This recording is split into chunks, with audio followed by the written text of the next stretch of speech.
Assalamualaikum warahmatullahi wabarakatuh.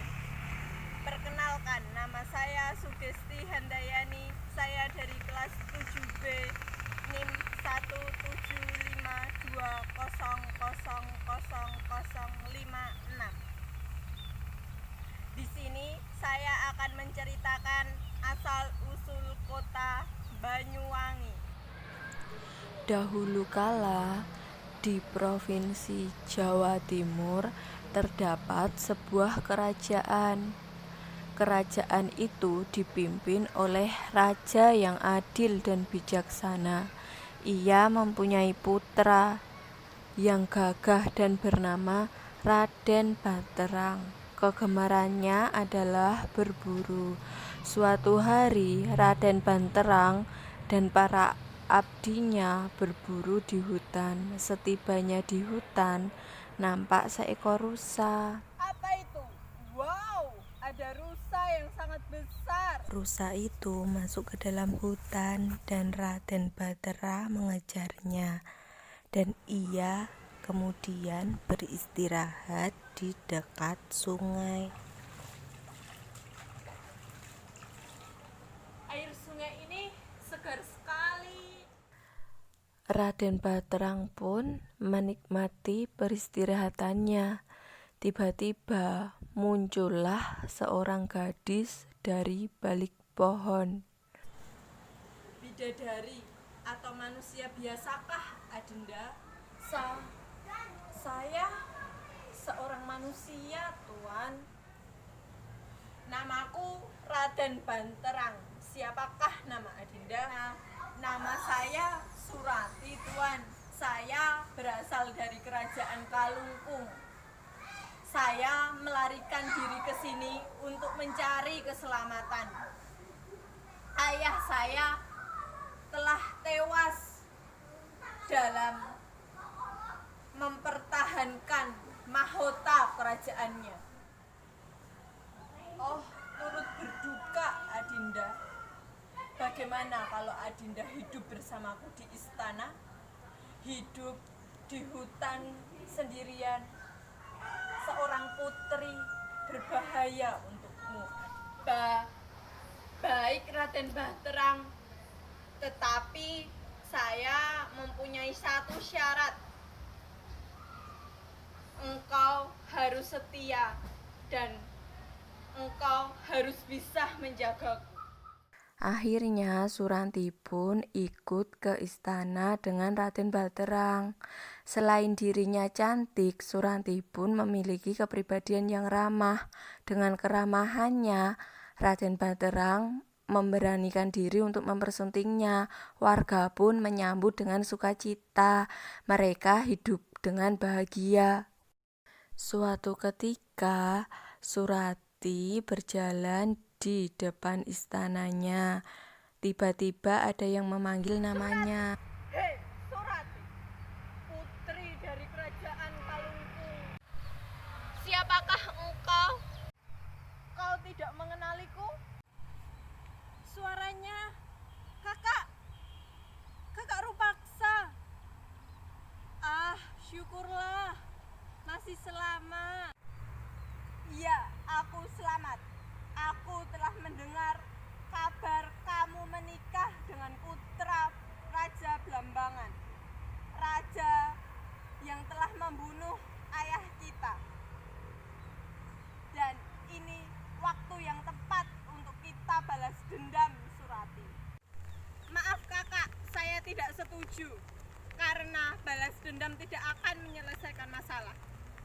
Lagi pula, saya telah ditolong oleh Raden Baterang.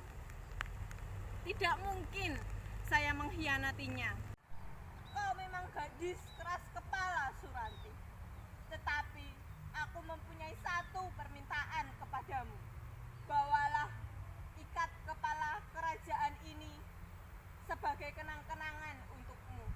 Simpanlah di bawah bantal. Tibanya di kamar, Suranti pun menatap ikat kepala tersebut. Ia ingin menceritakan kepada sang suami, Raden Baterang, saat pertemuannya dengan kakaknya Rupaksa. Tetapi Raden Banterang masih berburu. Ia menunggu, sembari menunggu, Suranti pun menyimpan ikat kepala tersebut di bawah bantal, seperti apa yang dipesan oleh kakaknya.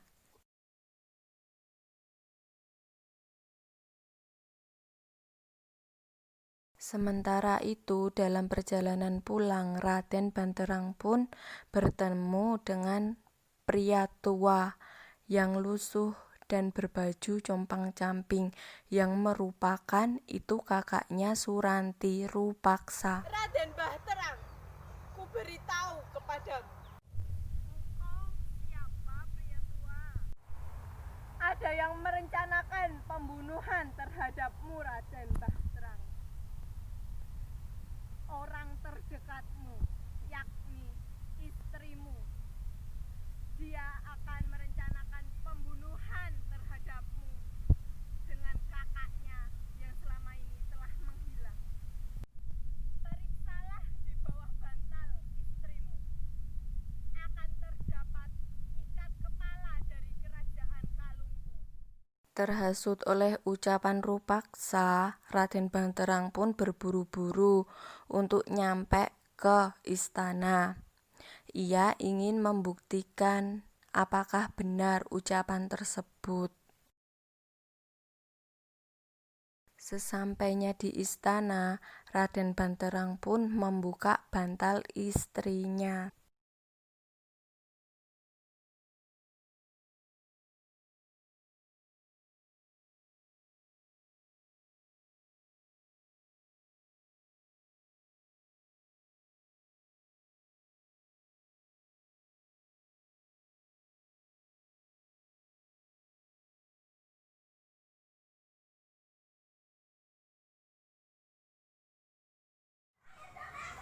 Di situ kau rupanya, Suranti. Hah? Kakanda, aku telah bertemu pria tua. Ia mengatakan bahwa kau merencanakan pembunuhan kepadaku. Ini buktinya, ikat kepala kerajaan Kalungkung. Hah? Inikah pembalasanmu terhadap kebaikanku, Kakanda? Kau telah terhasut. Tidak mungkin aku mengkhianatimu. Cukup. Kau telah merencanakan ini semua. Kakanda, jika air sungai ini berubah menjadi jernih dan berbau harum, Adinda tidak berbohong. Jika air sungai ini tetap berwarna keruh dan berbau busuk, berarti Adinda berbohong.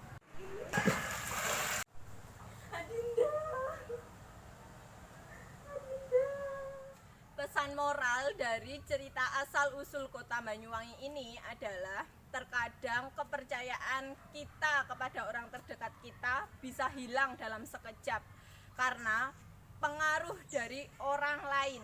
Untuk itu, janganlah kita berpercaya sepenuhnya kepada orang lain, karena kita yang lebih dahulu mengenal orang terdekat kita dan orang lain hanya bertemu satu kali saja.